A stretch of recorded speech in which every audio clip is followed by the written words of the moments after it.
And we're back. You know, sorry for the delay in the last episode, or rather since the last episode. But sometimes you gotta take a little break and get your mind right, get your time right, get your spirit right. You hear me? And so that's what I did, yeah.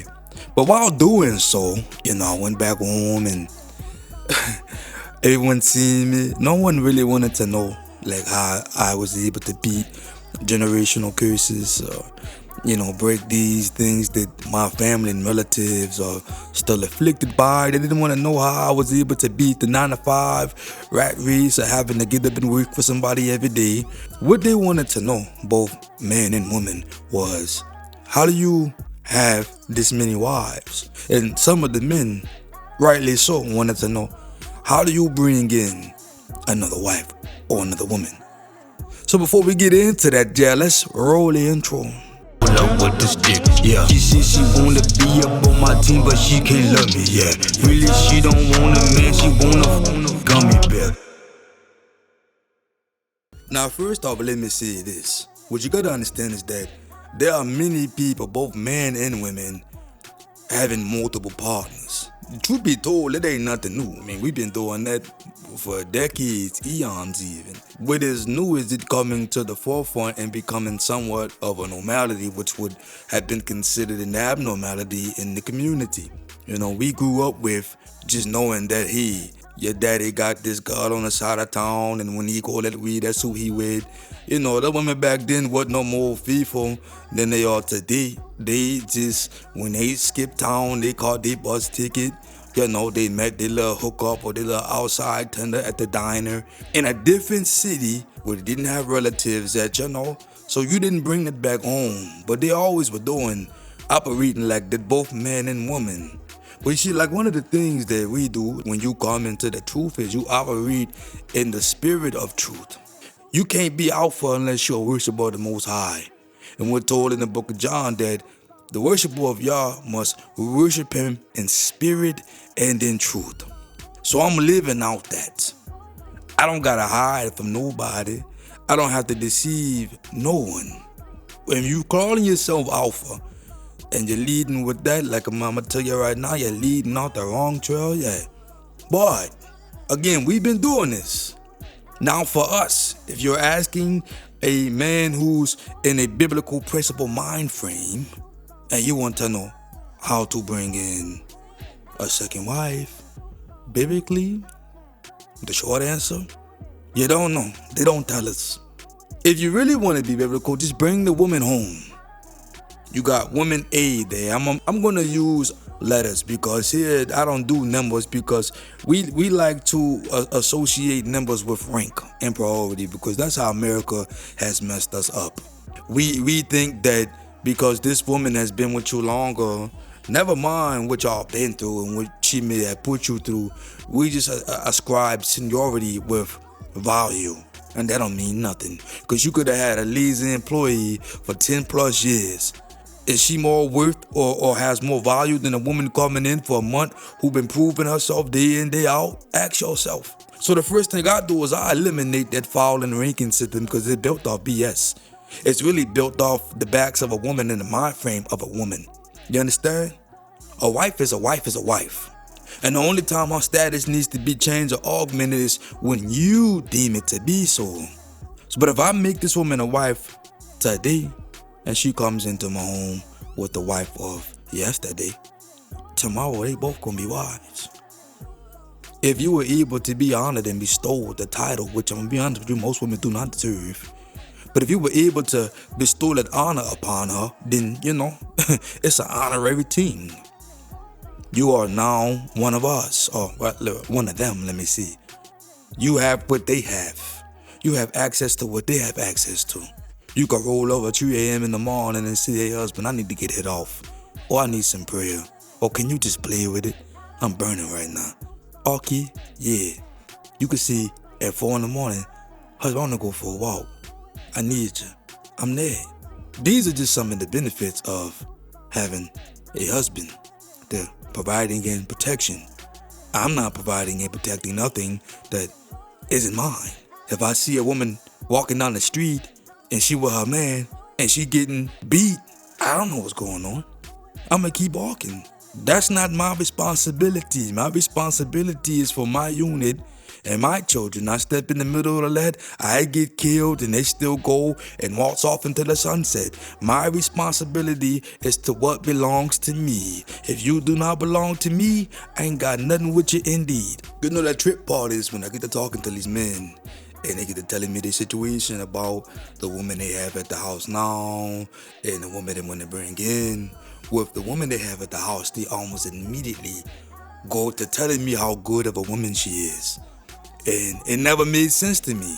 You don't need to convince me that your woman is a good woman. I'm not with her. I don't care what she is. They put it on and lay it on so thick it's almost as if they need themselves to be convinced that she's a good woman. What you need to understand is that one, every good woman is not a godly woman. And every godly woman ain't a God-fearing woman. See, already I can tell you may not know the difference. See, a woman that gets up, cooks and clean, goes to work, take care of her kids, whatever the case may be, that's a good woman. And you still got a lot of those around. But she wouldn't necessarily classify as a godly woman. She don't have a relationship with any type of higher power. And I'm a firm believer in that a woman in her natural state cannot have the highest relationship with God or Yah without a husband. There's something that's going to be missing when you take the middle guy out of the picture. There's going to be a lot of stuff that she doesn't know about her creator, and as a result does not know about herself because there's no physical head there to fill in the gap. And that's when I blame a lot of men. You're not able to feed her spiritually. Yeah, you can feed her pills. Yeah, you can feed her Wendy's. Yeah, you can feed her penis. You can feed her movies, but you can't feed her spirit. She need that, and sometimes won't even know how to articulate that she need that because she's a baby. Do not babies need things? They know they need them, they just don't know how to communicate what they need to you as the head. What you have to be able to do is look at your woman and see what she needs sometime without her knowing that she needed herself. Hey, little mama, let me tell you something. Look, I know you ain't be seeing this, but the way you moving is bang, bang, bang, bang, bang. When you can come in and tell a woman the fallacies of the system that she honors herself in providing and building, then you have her. All the simps pander to what she's done already. We don't care about none of that. Bring me a woman I could point out her flaws. Bring me a single woman. Hell, even if she married. But that should be the job of her husband. But bring me a woman, and I don't care what she has. I'm going to tell you, and I'm going to tell her what she does not. Off top, you're breaking boundaries. That's already going to make her a little bit attracted to you. You're telling her what most men never do. Oh, you look good. Oh, yeah. She hear all that. Well, mama, you need guidance in the spiritual form. You hear me? I see you out here grinding. I see you doing this, but you look tired. You feel tired when I hug you. So again, you got the good woman, but there's no godliness in her. She don't know y'all. Then you got the level above that, which is the godly woman. You can't be a godly woman without first being a good woman. That's the basic of this basis. Now she is caught up in the churchianity, the religiosity, the TD Jakes, the Joyce Myers, the feel-good gospels, the summits every spring and summer with these big mega churches, and she played a part and looked the part. She'll get there and throw her hands up when they get to playing the church music. But does that make her God-fearing? And see, a lot of you men look at your woman, who is a godly woman. Oh yeah, she prayed for me. And okay, you're not gonna know if that woman's God-fearing until you start moving with the authority that Yah has given you. You wanna know how God-fearing your woman is? Start implementing and utilizing your God-given rights. Start keeping God-given commandments. Go tell your godly women, hey, we about to stop going to that mega church with Pastor Pork Chop. I'm gonna lead you. You're gonna see how God-fearing she is. You're also going to find out who her real leader is. And it ain't you. You want to know how God-fearing of a woman you have in your godly woman? Exercise your authority and your right to truly be the Dondada, the alpha in your home. Tell her we ain't doing no split bank account. As a matter of fact, at your job, have your check hit my account. All that money is my money. It ain't I pay the bills and then you get your check and you, all that money come to me and I'm gonna do as I see fit. Tell her, and you gonna find out just how God-fearing of a woman you have. And then, let's use the example of this lesson. Exercise your authority to bring what and whomever in that home, so long as it's lawful. Exercise that right. Bring a woman home. Introduce her. And you gonna find out just how God-fearing of a woman you really have or don't have. You see, Moses' sister in Genesis was a godly woman. She was not God-fearing because she didn't fear God enough to mouth off about God's anointed. Go back and read, brothers. His sister was upset that he had took a wife that was not Hebrew. He had took an African wife, right? She was black like we were black, but she didn't share our customs. But either way, this woman wanted to be, and her brother wanted to be with her. And Miriam, Moses' sister, though godly, was not God-fearing, because had she been God-fearing, she would have been minding her tongue. She would have been minding her spirit. And we see that she didn't do that, and she got struck with leprosy, and of course her brother has to go intervene on her behalf. And that's what I'm telling a lot of you guys who keep trying to sell me your women. I ain't buying them, so you don't have to sell them to me. 2, all you gotta do is press the button, cuz. And you're gonna find out. You ain't got a God-fearing woman. She don't fear God. She don't fear no man. She wasn't raised with a daddy. How she gonna fear what she don't revere? Tell me. And if she was raised with a simp daddy, that's worse than raised with no daddy. Cause now she think you supposed to do what he did. She think you supposed to go work and come back and get a mama to check and all that and just lay down and take it. Now her view of a man is completely warped. You'd be better off dealing with a woman who had never knew what a man was, had no concept, a true blank slate. But a lot of you men don't have that neither. That's why I say, man, look, if your daddy was around, I want to meet him. Man, he a stand-up guy, or do he let his mama sit him down? Do he let your mama sit him down?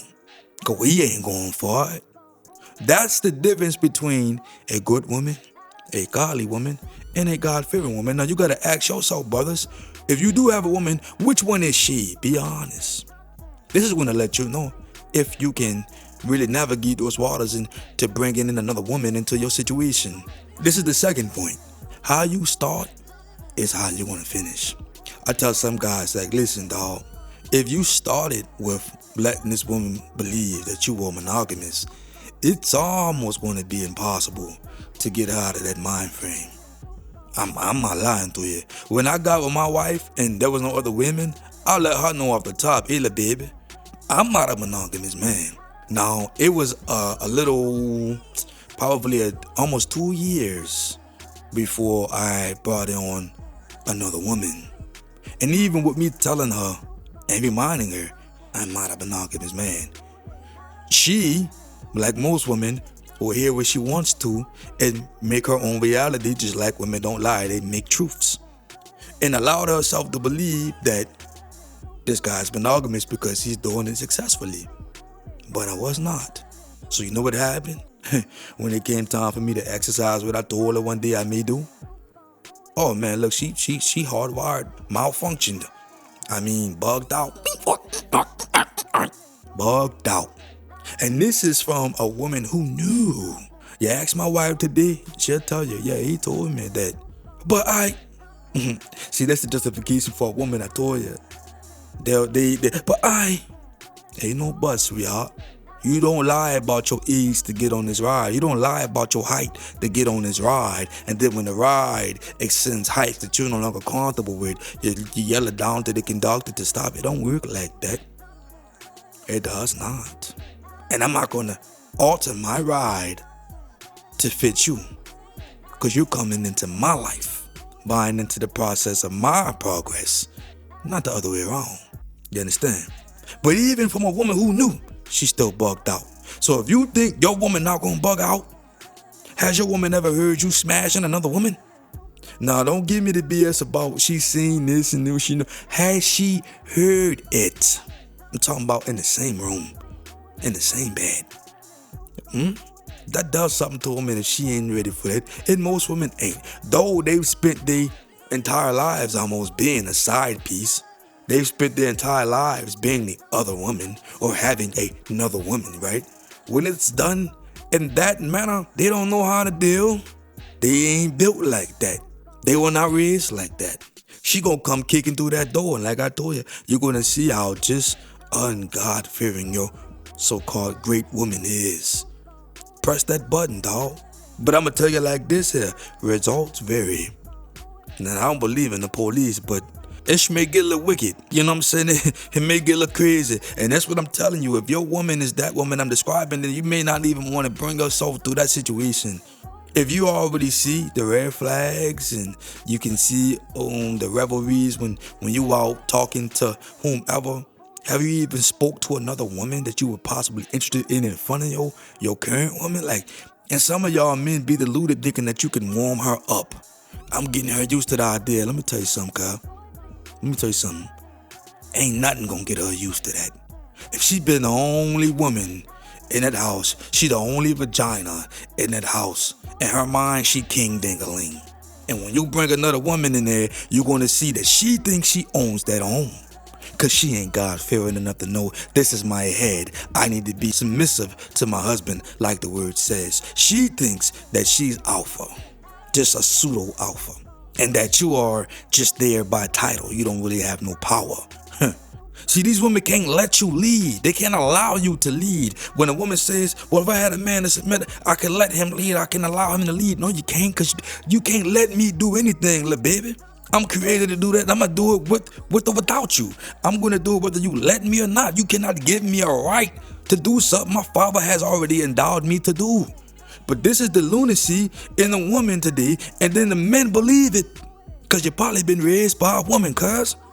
No. Like I'm telling you, ain't no easy way to bring another woman in, dog. Like I said, we see what our forefathers did, but they didn't leave us a manual as to how they did it. The only thing we know is she wasn't there one day, and then the next day she was. Then you see some of these women, being so built up, so solid that she like, yo, here, take my maidservant. With the exception of Sarai, take my maidservant, go and have that baby, go and hit that. Shoot up in her. Come see me when she come back with the baby. We gon' she gonna be with us. How many of y'all women talking like that for y'all legacy? How many of y'all women talking? The woman you got right now, is she talking like that? Hey, look, I got this little homegirl, you heard me, and she been good to me. We ain't never had no problems. And babe, I see what you doing. You out here, you working, you grinding, you leaving your legacy a righteous seed that the Most High can put His Spirit in and on when we are old and gray. Now, I know you need help, so I talked to her. I want to bring her on board. I want you to go and hit that raw. Shoot up in it. Don't have to be outside. Let's all be here. Y'all women ain't talking like that. Because the women today ain't built like that. They're too damaged. That's another thing, brothers. If you're looking for the perfect specimen here in the land of whoredom, in the land of Babylon, bon chance. So we say in French, good luck. And I don't even believe in luck. It's going to be very difficult, man. At my height, and I don't think I'm done, but at my height, I had 6 women, man. I cut that number in half. 3 of them ain't make the cut, no. I'm trying to tell you, the wives I have now, I firmly believe I have the best that this land, this wicked, defiled land can offer. And that's not to say that we are without our issues, you understand me? But being out there in the land is wicked. It's dark. It's full of whoredom of all sorts and types. I have the best the land can offer. Now let's say that after listening to this, you realize, hey, my woman is all of those things. She's a good woman. She's a godly woman. She's a God-fearing woman. And we're ready to add on. The big question now is, do you have what it takes? Let's say your partner checks out and she's primed and ready to go. You could have the perfect situation. Man, if you are not in the perfect habilitation, if you're not in the perfect maturation, being matured enough for that situation, you're gonna wreck that up. And that's gonna be our next video, what you'll need to successfully pull this off of dealing with multiple women. Anyhow, hop in the comment section, you hear me? Please, if you found anything remotely helpful, insightful, inspiring, share it. This message is free. I give freely what was given unto me, and a lot of this comes from my experience at my pain. And yeah, so anyhow, man, hey brothers, man, love y'all. Say la to the next episode, yeah. Pull up with the stick, yeah. She said she wanna be up on my team, but she can't love me, yeah. Really, she don't want a man, she want a gummy bear.